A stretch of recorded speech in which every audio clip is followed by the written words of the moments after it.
Bien-aimés de la chaîne Sanvi TV, nous vous remercions pour votre attention à cette émission que vous suivez régulièrement.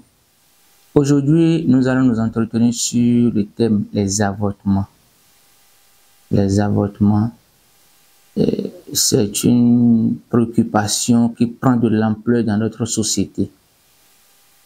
Et même nous allons voir que il y a même au niveau des États aujourd'hui où l'avortement est devenu une loi intégrée dans les constitutions pour approuver désormais l'acte dans la plupart des États dans le monde, surtout les grandes puissances.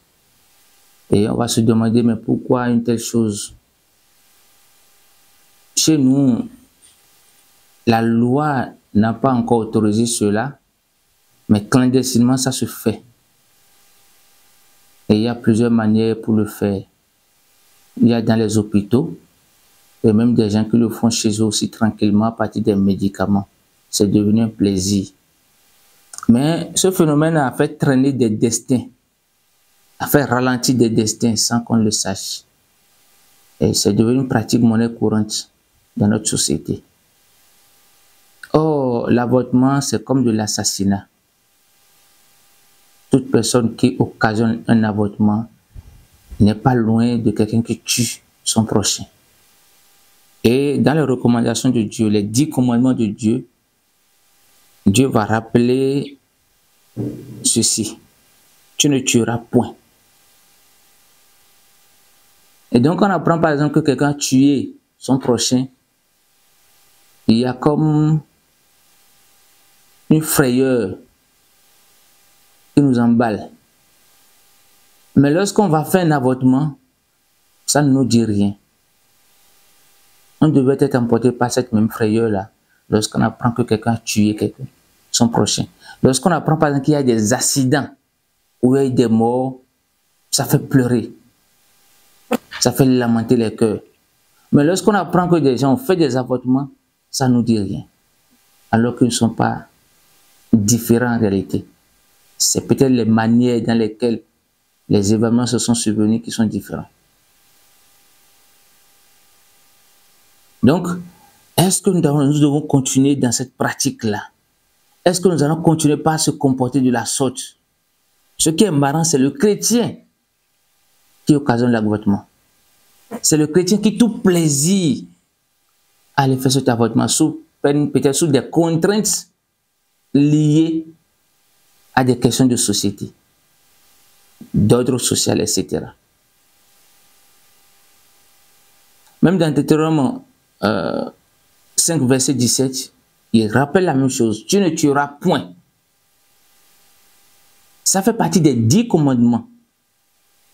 Donc des lois qui sont considérées comme des actes inexcusables devant Dieu, où on doit payer le prix. Ce n'est pas une recommandation de Dieu. C'est une loi de Dieu. Et c'est comme on dit, tu ne commettras point d'adultère. Ça fait partie des lois. Vous allez constater que la plupart du temps, quand on prend ces 10 commandements-là, les points relevés dans les 10 commandements qui sont comme les sceaux de la vie humaine, lorsqu'on les viole, il y a une peine qu'on subit inévitablement sur le cours de la vie. Les questions qui sont liées à des recommandations, la grâce nous en dispense. Les questions qui sont liées à des recommandations, les lois de Moïse, la grâce nous en dispense.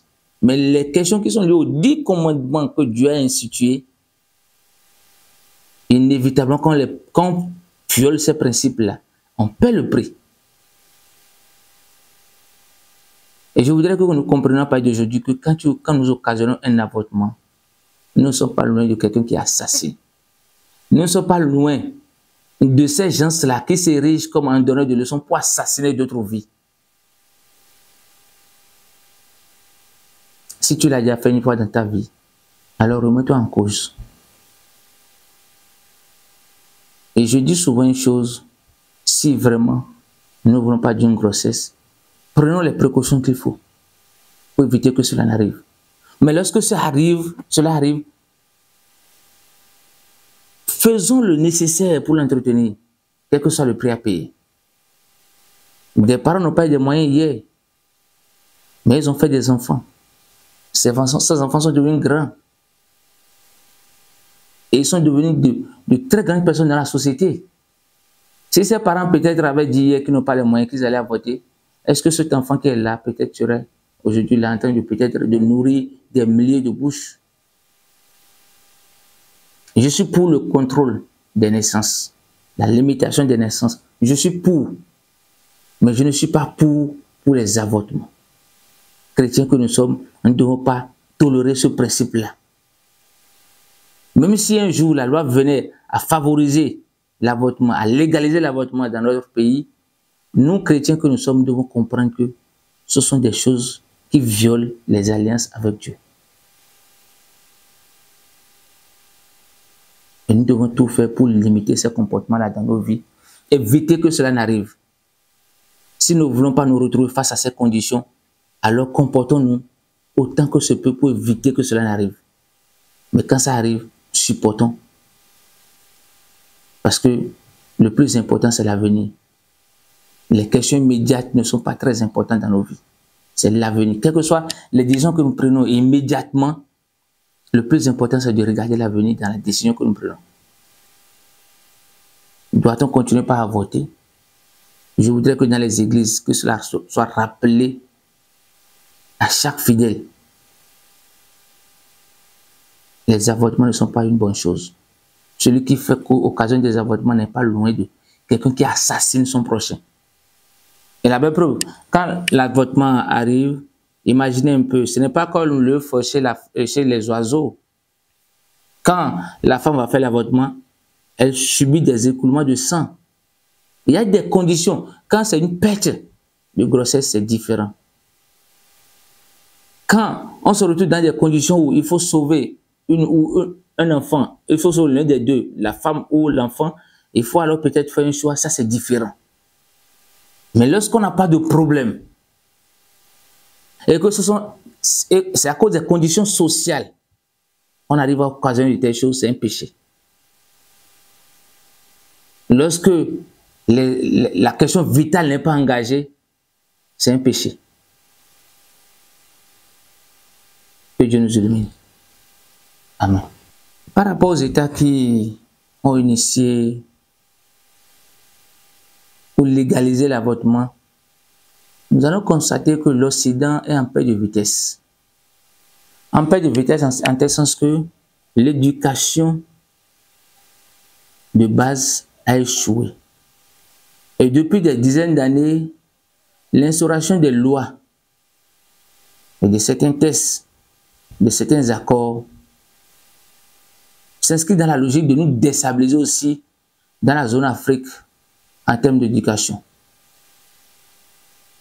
Et c'est pourquoi ils font tout pour nous démontrer que nos valeurs n'ont pas de sens.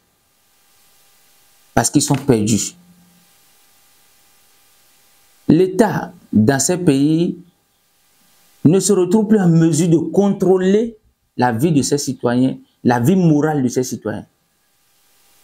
L'État est plus préoccupé par la sécurité de ses biens, de sa richesse, que de contrôler la vie morale de ses citoyens.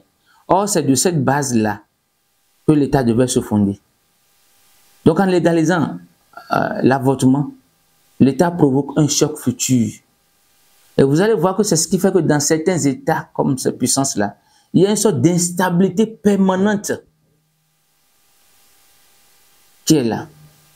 Il n'y a plus l'amour, il n'y a plus le respect, chacun se lève fait ce qu'il veut, tout est mélangé. Ils disent avoir de l'argent, mais en réalité, ils n'ont pas la paix qu'il faut. Ça fait partie des chocs de la société.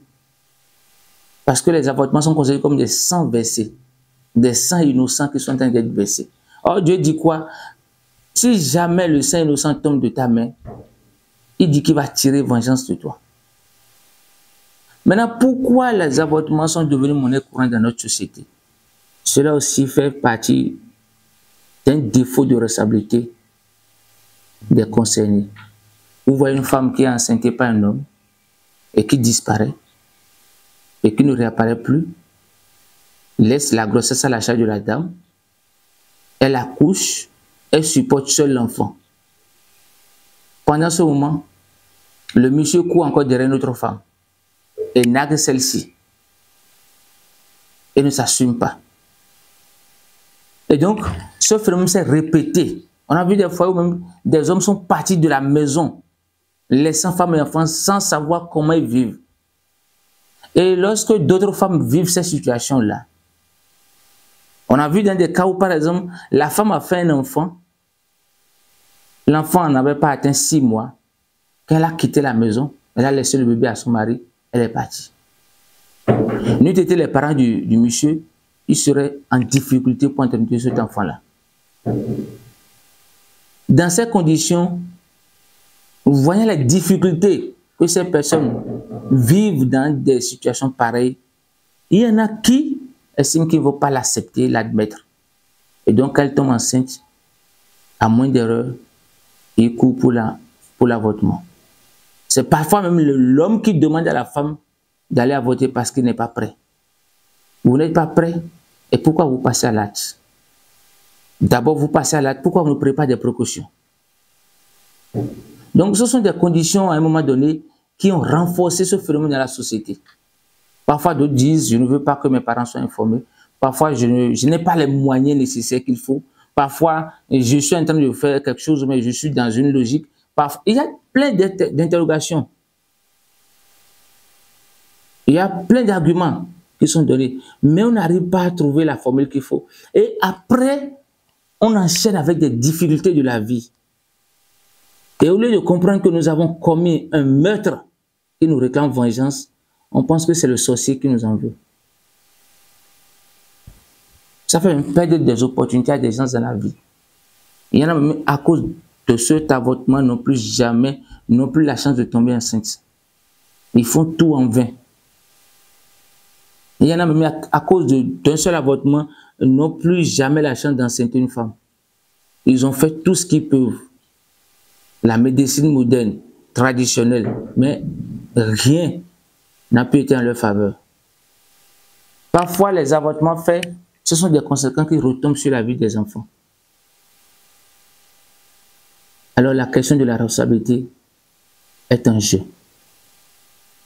Et nous devons apprendre à nos enfants de s'assumer. Il ne sert à rien de provoquer des avortements juste parce qu'on n'est pas prêt. Juste parce que papa ne peut pas être informé. Juste parce que mon homme n'est pas encore prêt, n'a pas les moyens. Non. Quand ça arrive, assumons la responsabilité. De la manière dont nous avons assumé ce plaisir-là, assumons aussi la grossesse. Ça, il va de notre intérêt. Nous avons beaucoup à gagner. Si nous gagnons, quel que soit le prix à payer, nous avons beaucoup à gagner si nous gagnons cette grossesse-là.